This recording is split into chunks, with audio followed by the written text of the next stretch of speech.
Hello everybody, I am Vikas Yadav. Welcome back to my YouTube channel. If people are new over here, then welcome to my YouTube channel. आज की इस video में हम the Hindu newspaper का जो editorial वाले section में से एक एडिटोरियल को डिस्कस करते हैं। जो फर्स्ट एडिटोरियल है जिसका टाइटल है प्रूव एंड प्रोबिटी।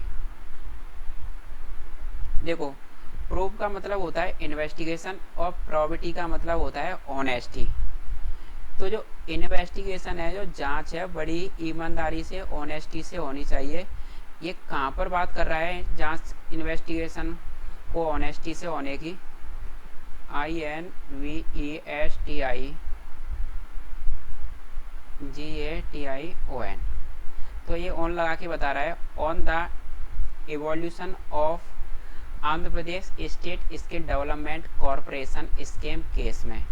जो आंध्र प्रदेश में जो स्किल डेवलपमेंट में एक जो स्किल डेवलपमेंट कोर्स के लिए जो फंड आया था, तो उसमें जो स्कीम हुआ है उस वाले केस की बात कर रहा है कि उसकी जांच जो होनी चाहिए बड़ी ईमानदारी से होनी चाहिए। चलो, तो इसका टाइटल पैराग्राफ देखते हैं। Investigating agencies must avoid being drawn into political contestation। तो ये कह रहा है जो इन्वेस्टिगेटिंग, जो जांच करने वाली जो एजेंसीज हैं, जो एजेंसियां हैं, उनको अवॉइड करना चाहिए, उनको जरूरी अवॉइड करना चाहिए राजनीतिक डिस्प्यूट में, कंट्रोवर्सी में पड़ने से उनको इस चीज़ को अवॉइड करना चाहिए। इन्वेस्टिगेशन एजेंसीज को ये क्या कर रहा है, हमारा आर्टिकल सजेस्ट कर रहा है, सजेशन दे रहा है। तो ये लिखा हुआ है कि कैसे करके इन्वेस्टिगेटिंग जो एजेंसीज हैं वो जो सरकार पावर में होती है उसी की फेवर में कैसे काम करती हैं। तो ये उसी के ऊपर लिखा हुआ है। और जो 2014 में एक स्कीम हुआ था, स्किल डेवलपमेंट स्कीम के नाम दिया गया है उसको, तो उसमें जो चंद्रचूड़ नाम के जो चीफ मिनिस्टर हैं उस टाइम में, तो उनके नाम में FIR हो गई है और उनको अरेस्ट कर लिया गया है। तो उसी के ऊपर ये लिखा हुआ है, आर्टिकल है। चलो अभी इसको कंटिन्यू करते हैं।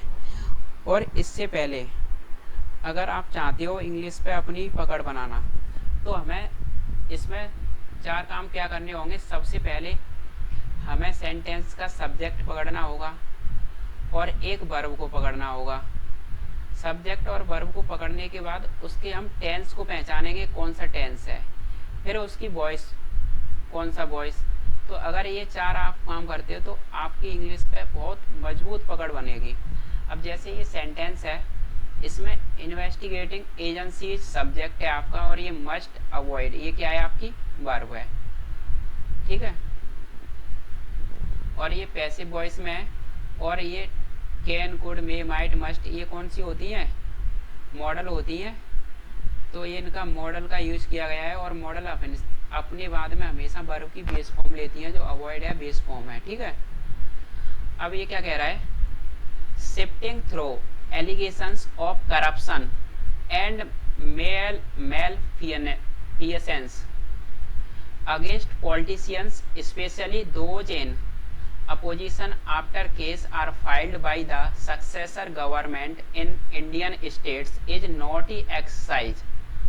देखो, शिफ्टिंग का मतलब होता है किसी चीज को हम क्या कर रहे हैं, उसकी वो कर रहे हैं जांच, एक तरह से उसको शिफ्ट कर रहे हैं, देख देख के उसको क्या कर रहे हैं, जांच पड़ताल करके उसको अलग करते जा रहे हैं। तो ऐसे ही ये कह रहा है, छानबीन करते हुए, किसके द्वारा, जो आरोप हैं करप्शन के और मैलफिएसेंस के। मैलफिएसेंस क्या है, जो गलत कामों के, उनके जरिए जो क्या करते हुए, जो किन के खिलाफ हैं, जो गलत काम करने के आरोप और करप्शन के, जो हैं अगेंस्ट पॉलिटिशियंस, जो स्पेशली जो राजनीतिज्ञों के खिलाफ हैं, जो स्पेशली जो बैठे हुए हैं कहाँ पर, अपोजिशन में, उनके खिलाफ। और एक केस फाइल करने के बाद में, एक जो बाद वाली सरकार है उसके बाद में केस फाइल करने के बाद भारतीय राज्यों में ये एक नोटी एक्सरसाइज बड़ी ही कॉम्प्लिकेट, जटिल एक्सरसाइज बन गई है। देखो KNOT नॉट होता है गांठ, जिससे एडजेक्टिव बनाए ये नोटी एक्सरसाइज, एक कॉम्प्लिकेटेड और डिफिकल्ट प्रॉब्लम जिसको सॉल्व करना बड़ा मुश्किल हो। अभी देखो यहाँ पर जब मैं देखूंगा कि ये सेंटेंस, देखो यहाँ पर सबसे पहले ये शिफ्टिंग का मतलब क्या है, छानबीन करते हुए, जांच पड़ताल करते हुए।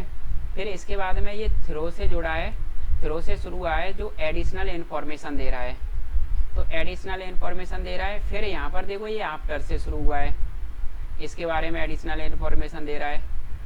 फिर यहाँ पर मुझे पता चल रहा है कि जो इज है ना, ये वर्ब है और इसका सब्जेक्ट क्या है, फिर जो शिफ्टिंग है, shifting is a naughty exercise. और यहाँ पर ये एक आफ्टर से जुड़ के आ रहा है जो केसेस आर, इसकी वर्ब है, ये केसेस की वर्ब क्या है, आर फाइल्ड, जो FIR फाइल की गई थी बाद वाली सरकार के द्वारा। तो ये कह रहा है कि जो अपोजिशन में बैठे हैं उनके खिलाफ जो करप्शन और जो मेल, देखो ये वर्ड है मेलफिसेंस। मेलफिसेंस का मतलब होता है, मेल्स का एक रूट वर्ड है मेला या कैको, जिनका मतलब होता है बैड यानी बुरा, तो इनका नेगेटिव मीनिंग निकलता है, ठीक है। तो ये गलत काम जो कर रहे थे राजनीति में हैं, जो पॉलिटिशियन हैं, जो अपोजिशन में बैठे हैं, तो उनके खिलाफ एक FIR की गई है सरकार के द्वारा। तो ये बड़ी कॉम्प्लिकेट एक्सरसाइज बन गई है। अब देखो यहाँ पर in states such as Andhra Pradesh, relation between the ruling regime and the opposition have transcended political and ideological contestation and have veered deep into outright hostility and vendetta as seen in the ongoing rivalry between the ruling Yuvajana Shramika Rethu Congress Party and the Telugu Desam party. अब देखो यहाँ से यहाँ तक देखेंगे इसको, ये क्या कह रहा है कि इन स्टेट्स में, राज्यों में, सच है जैसे आंध्र प्रदेश है, ये रिलेशंस हैं बिटवीन के बीच में, इनके रिलेशन क्या है, रूलिंग रिजीम जो शासन में है पार्टी उसके बीच और अपोजिशन के बीच में, ये हैव कर चुके हैं, क्या कर चुके हैं, ट्रांसेंड। ट्रांसेंड का मतलब होता है क्रॉस कर देना, तो ये क्रॉस कर चुके हैं राजनीतिक और वैचारिक कंट्रोवर्सी को, और ये कहाँ चले गए हैं, हैव बीड डीप इनटू, और ये घुस गए हैं एक स्टेट फॉरवर्ड, मतलब आउटराइट स्टेट फॉरवर्ड, सीधी शत्रुता, दुश्मनी में, हॉस्टिलिटी में, और ये वेंडेटा होता है बड़ी गंदी लड़ाई में, जैसा देखा गया था ऑन गोइंग, चलती हुई एक जो कंट्रोवर्सी है, राइवलरी है बिटवीन के बीच में, वो किन के बीच में चल रही थी ये राइवलरी कंट्रोवर्सी, जो रूलिंग पार्टी के जो कौन है, युजवाना श्रमिका जो ऋतु है कांग्रेस पार्टी की, और जो तेलुगु के जो डीसम है, डीसम पार्टी, तेलुगु की डीसम पार्टी के बीच में। क्या इन्होंने क्या किया है, ये पॉलिटिकल और वैचारिक कंट्रोवर्सी से भी बड़ी ही गंदी लड़ाई में आगे सीधे ये दुश्मनी में चले गए हैं। और देखो अब यहाँ से prima facie the allegation by the Andhra Pradesh CID about malfeasance in the Andhra Pradesh state skill development corporations functioning in 2014 are grave. अब देखो ये क्या कह रहा है, कहाँ पर है, जो प्रीमा फेसी का मतलब होता है जो फर्स्ट टाइम, जो पहली बार ही जो आरोप थे आंध्र प्रदेश के AP CID के द्वारा, किसके बारे में, गलत कामों के बारे में, मेलफिसेंस के बारे में, आंध्र प्रदेश के स्किल डेवलपमेंट कॉर्पोरेशन के फंक्शनिंग में 2014 में, वो कैसे थे, बड़े ही सीरियस थे, गंभीर थे। अब एलिगेशंस की वर्ब है यहाँ पर आर, ग्रेव का मतलब होता है सीरियस, गंभीर, एक ग्रेव होता है जिसका मतलब होता है कब्र या प्रतिकूल भी होता है। और देखो कब्र होता है ग्रेव, एक होता है सीरियस। ठीक है। अब ये कह रहा है the predecessor government TDP is accused of releasing funds for a skill development scheme for unemployed youth in state। अब ये कह रहा है कि जो प्रेडिसेसर होता है मतलब पूर्व, पहले की जो सरकार थी टीडीपी, इस पे आरोप है, अक्यूज है रिलीज करने का फंड को एक स्किल डेवलपमेंट स्कीम के लिए, जो स्कीम थी अनएम्प्लॉयड यूथ के लिए, बेरोजगार युवा के लिए राज्य में। और ये कथित तौर पर इन पर आरोप लगाया जाता है अलीजडली डाइवर्ट करने का एक बहुत बड़े पोर्शन को।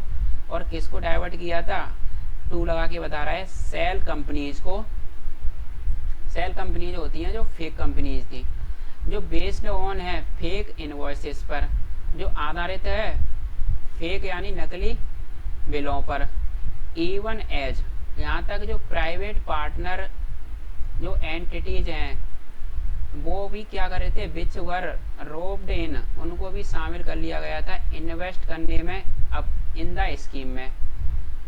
Had not put in their requisite share, उनको शामिल कर लिया गया था, लेके आया गया था इन्वेस्ट करने के लिए स्कीम में, और उनका हेड पुट नहीं रखा था, उन्होंने अपनी जो रिक्विजिट शेयर को जितनी ज़रूरत थी उतना शेयर, रिक्वायर्ड शेयर को नहीं रखा था। अब देखो ये क्या कह रहा है, The APCID has claimed that there were other rule violation in the implementation of scheme। जो APCID है इसने दावा किया है कि जो अदर नियम का जो उल्लंघन था लागू करने में स्कीम को, इस स्कीम को लागू करने में दूसरे नियम भी क्या हुए थे, उनका भी क्या हुआ था, उल्लंघन हुआ था। इवन एज भले ही जो इन्फोर्समेंट डायरेक्टर है ईडी है, इसने लॉन्च कर दिया था एक सेपरेट इंक्वायरी को जो बेस्ड थी एफआईआर जो फाइल की गई थी एपीसीआईडी के द्वारा उस पर। तो ईडी ने क्या किया, एक सेपरेट इंक्वायरी लॉन्च कर दी थी। जो इंक्वायरी किस पर आधारित थी, जो एक एफआईआर की थी एपीसीआईडी के द्वारा दिसंबर 21 में। अब ये एफआईआर लीडिंग टू अरेस्ट, ये लीड कर गई थी कहाँ तक, गिरफ्तारी तक। किसकी, इंडिविजुअल्स की।